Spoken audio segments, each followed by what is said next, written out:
तुमच्यासमोर मी दिलगिरी व्यक्त करतो की आपल्याला दिलेल्या वेळेनुसार मी इथे पोहोचू शकलो नाही. आजची पत्रकार परिषद घेण्याचा उद्देश मुख्य हा आहे की जी पनवेलची सार्वत्रिक निवडणूक आहे 2026ची, या निवडणुकीमध्ये महायुतीचे आमचे 78 उमेदवार या ठिकाणी उभे आहेत. त्यातले आपलं सर्वांना ठाऊकच आहे की भाजपचे 71 आहेत, शिवसेना शिंदेगडाचे 4 आहेत, राष्ट्रवादी अजितदादा पवारांच्या पक्षाचे 2 आहेत आणि आरपीआयचा 1 उमेदवार आहे. म्हणजे 78 उमेदवार या ठिकाणी निवडणुकीला सामोरे जात आहोत.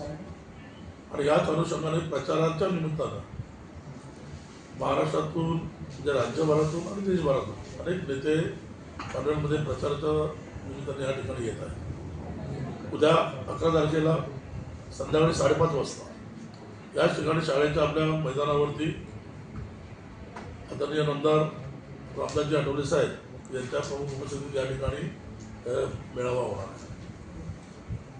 या ठिकाणी आठवले साहेबांच्या सोबत भारतीय जनता पार्टीचे अनेक नेते उपस्थित राहणार आहेत. लोकनेते रामचंद्र ठाकूर उपस्थित राहणार आहेत, आमदार प्रशांतदादा ठाकूर उपस्थित राहणार आहेत, आमदार महेश बालदी उपस्थित राहणार आहेत आणि येणारे पाहुणे या ठिकाणी उपस्थित असणार आहेत. उद्या भव्य दिव्य असा मेळावा या ठिकाणी होईल. आणि या पनवेल महानगरीमध्ये मुंबईवरून स्थायिक झालेले अनेक आमचे जे धम्म बांधव आहेत, आंबेडकरी चळवळीमध्ये सक्रिय काम करणारे आणि आदरणीय आमदार रामदासजी आठवले साहेबांना मानणारे असे सर्व कार्यकर्ते या कामोठे, खारघर, विसुंबे, तलोजा या सर्व परिसरामध्ये या ठिकाणी वास्तव्यास आलेले आहेत. आणि मोठ्या प्रमाणात हा मतदार आमचा या ठिकाणी वाढलेला आहे. आणि या ठिकाणी आपण माहितीच्या माध्यमातून निवडणुकीला सामोरे जात असताना आमच्या सर्व धम्म बांधवांना, आंबेडकर चळवळीच्या सर्व कार्यकर्त्यांना या ठिकाणी आवाहन करण्यासाठी उद्या आदरणीय आमदार रामदासजी आठवले साहेब या ठिकाणी येत आहे. ही माहिती आपल्यापर्यंत पोहोचवण्यासाठी खऱ्या अर्थाने पत्रकार परिषद आहे. दुसरा महत्त्वाचा विषय या ठिकाणी मी आपण सांगू इच्छितो की गेल्या 5 तारखेला प्रभात पर्ववरती आमच्या पक्षातील माझे काही नाराज जे पदाधिकारी आहेत त्या ठिकाणी प्रभात पर्व आपल्या पत्रकार बंधूंना बोलवलं आणि तिथे काही त्यांनी जिल्हाध्यक्षांवरती असेल जी काही त्या ठिकाणी चिखलपीक केली, त्याबद्दल खऱ्या अर्थाने आपणास इथे मी बोलवलेलं आहे.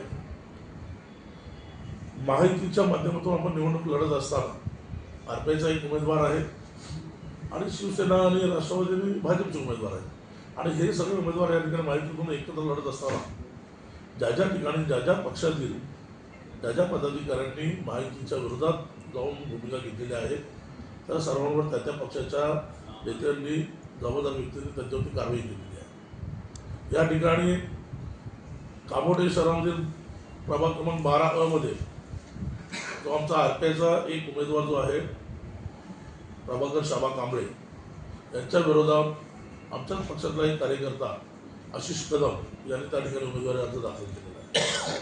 आणि त्याला आम्ही आमच्या पद्धतीने पक्षाच्या माध्यमातून समज दिल्यानंतर सांगितल्यानंतर त्यांनी तो फॉर्म मागणी घेतला नाही. त्यामुळे काही दिवसापूर्वी आपण त्याच्यावरती पक्षशिस्त भंगाची कारवाई करून त्यांचं आपण 6 वर्षांनी निलंबन केलेलं आहे. तसेच याच कामोठे शहरात राहणारा गौतम कांबळे जो म्हणून एक कार्यकर्ता आहे, तो देखील पक्षविरोधी सतत स्टेटमेंट करत होता. त्याच्यामुळे तो त्या प्रचारात सहभागी होता अशी कदम म्हणून त्यांची देखील आपण 6 वर्षांनी त्यांचंही देखील निलंबन केलेलं आहे. इथं पक्षशिस्त राहिली पाहिजे, राखली गेली पाहिजे. आणि आपण ज्यांच्यासोबत आहोत त्या माहितीतील प्रत्येक उमेदवाराला या ठिकाणी प्रामुख्याने आरपीआयची मदत झाली पाहिजे आणि आरपीआयचे कार्यकर्ते तशा पद्धतीनं काम केलं पाहिजे हा जो आदेश होता. आणि जो आशिष कदम यांच्या सोबत जाऊन जो कोणी पदाधिकारी प्रचारात सहभागी त्यांच्या होईल किंवा महायुतीच्या विरोधात जाऊन जो कोणी प्रचारात सहभागी असेल अशा पदाधिकाऱ्यांवर, कार्यकर्त्यांवर कारवाई करू असे स्पष्ट आदेश मी त्यावेळेस दिलेले होते. गेल्या 5 तारखेला प्रभात पर्वच्या समोर आमच्या पनवेलचे प्रभारी मोनिश गायकवाड आणि त्यांच्या सर्व सोबत असलेल्या सहकाऱ्यांनी पत्रकार परिषद घेऊन पक्षविरोधी त्या ठिकाणी स्टेटमेंट केलेले आहे. आशिष कदमला जाहीर पाठिंबा त्या ठिकाणी त्यांनी दिलेला आहे. आणि प्रभाकर कांबळे हे आयात उमेदवार आहेत असं जाहीर करून आणि पक्षाच्या विरोधात पक्षाचा आदेश न पाळता ज्या काही घटना त्या ठिकाणी त्यांनी घडवल्या, ज्या काही जे काही ते बोलले गेले त्याच्यावर खऱ्या अर्थाने कारवाई करण्यासाठी मी या ठिकाणी आलेलो आहे. मी आज पनवेलचे प्रभारी त्रिभुवन पाटील पनवेल प्रभारी मोहनजी गायकवाड यांना 6 वर्षासाठी पक्षातून निलंबित करत आहे। त्याचसोबत पनवेल महानगर क्षेत्राचे उपाध्यक्ष प्रभू जाधव यांना देखील 6 वर्षासाठी निलंबित करत आहे। प्रवीण जाधव यांना देखील 6 वर्षासाठी निलंबित करत आहे। विजय गायकवाड जे स्वयंघोषित पनवेल विधानसभा मतदारसंघाचे अध्यक्ष आहेत, त्यांना कुठलेही अध्यक्षपद मी कधीही दिलेलं नव्हतं, ही जबाबदारी त्यांच्यावर दिलेली नव्हती। त्या विजय गायकवाड त्यांचं देखील मी 6 वर्षांनी या ठिकाणी निलंबन करीत आहे। शरद पाटील पक्षाचे जिल्हा उपाध्यक्ष आहेत असे सर्वांना सांगत होते, परंतु त्यांच्याकडे देखील कुठेही पद नव्हतं। तर शरद पाटलांचं देखील 6 वर्षांनी निलंबन होत आहे। नवीन सोनावणे, राजू इंगळे, संतोष सोनकांबळे, सूरज कदम हे सर्व त्या ठिकाणी उपस्थित राहून पक्षाच्या विरोधी त्यांनी भूमिका घेतली असल्या कारणाने त्या सर्वांचं 6 वर्षांनी ते निलंबन करत आहे। त्याची लिस्ट मी आपल्याला देईलच।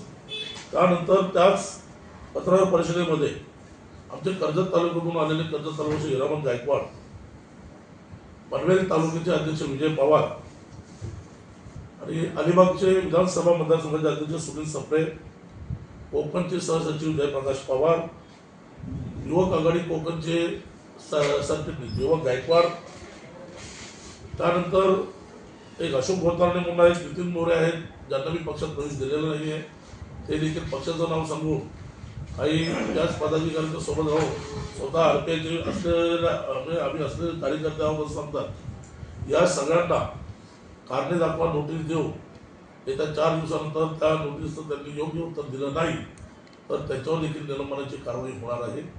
ही माहिती देण्यासाठी मी या ठिकाणी आलेलो आहे। खऱ्या अर्थाने महायुतीचं धर्म पाळत असताना या ठिकाणी आरपीआयच्या सर्व कार्यकर्त्यांनी प्रामाणिकपणे महायुतीचं काम करावं हा जो उद्देश आहे आणि त्रिभुवन पाटील मंडळाचे राष्ट्रीय अध्यक्ष आदरणीय नामदार रामदासजी आठवले साहेब यांचे स्पष्ट आदेश असतात की आपली युती ज्या ज्या ठिकाणी असेल त्या त्या ठिकाणी युतीचं काम प्रामाणिकपणे केलं पाहिजे आणि प्रामाणिकपणे जो कोणी कार्यकर्ता काम करणार नाही त्याच्यावर जी काही कारवाई करायची आहे तो अधिकार जिल्हाध्यक्ष म्हणून माझा असल्या कारणाने मी आज या सर्वांना जी पहिली नावं घेतली ते एकूण 10 कार्यकर्ते ज्यांचं मी निलंबन केलेलं आहे 6 वर्षांसाठी आणि 7 कार्यकर्ते असे आहेत की त्यांना नोटीस देण्यात येणार आहे। आज त्यांना 4 दिवसाचा टाईम पिरियड असणार, 4 दिवसात त्यांनी खुलासा करायचा आहे आणि योग्य खुलासा त्यांनी जर केला नाही तर त्यांच्यावर देखील निलंबनाची कारवाई होणार आहे। ही माहिती आपल्यापर्यंत पोहोचवण्याच्याच उद्देशाने आज खऱ्या अर्थाने पत्रपरिषद घेण्यात आली। आपल्याला काय याच्यावरती माझं त्या सर्व माझ्या सहकाऱ्यांना विनंती होती की आपण सगळे एकत्र येऊन काम करूया, पक्ष वाढला पाहिजे, परंतु काही विघ्न संतोषी लोक असतात आणि त्याच्यामध्ये मोनीश गायकवाड नावाचा एक आहे जो सांगतो का मी प्रभाग क्रमांक 12 मध्ये राहतो, माझं स्वतःचं घर आहे, मी तिथून उमेदवारी मागत होतो। माझी पत्रकारांना विनंती आहे की त्या मोनीश गायकवाडचा कुठे नाव आहे हे बघा, मोनीश काशीनाथ गायकवाड, त्याचा वार्ड बघा, काय बघा, दुसऱ्यावरती आयात केलेला म्हणून माझ्यावर जो आरोप करतो तो स्वतः कुठल्या प्रभागात आहे। त्यामुळे त्यांनी पहिला विचार करावा का दुसऱ्याकडे एक बोट दाखवत असताना 4 बोट आपल्या स्वतःकडे असतात। त्यामुळे आता ह्यांना सगळ्या लोकांना समजलेलं आहे की प्रभाकर कांबळेंची ही सीट या ठिकाणी नक्की निवडून येते आणि त्याच्यामुळं त्यांना कुठेतरी वातावरण खराब करायचं आहे। त्या असल्या लोकांकडे मी लक्ष देत नाही, मला प्रचार करायचा आहे। सर्वसामान्य जी जनता आहे, मतदार आहे, ही अगदी माझ्याकडं चांगल्या दृष्टिकोनातून पाहते आणि मला विश्वास आहे आपण सगळे पत्रकार सुद्धा मला अनेक वर्षापासून ओळखतात। सगळ्यांना माहिती आहे का मी एक सर्वसामान्य कुटुंबातला मुलगा आहे आणि आत्ता कुठे जवळजवळ 25 वर्ष मी राजकीय सामाजिक काम केल्यानंतर आता कुठेतरी मला नगरसेवक पदाची संधी मिळालेली आहे आणि त्यामुळं मला विश्वास आहे का आपण सगळे पत्रकार मला नक्कीच ह्या 5 दिवसामध्ये सहकार्य करा आणि जे माझे विरोधक आहेत त्या विरोधकांना मी काय उत्तर देण्यापेक्षा आपण आपल्या लेखणीच्या माध्यमातून त्यांना योग्य ते उत्तर द्याल एवढंच या ठिकाणी मी तुम्हाला सगळ्यांना सांगू इच्छितो।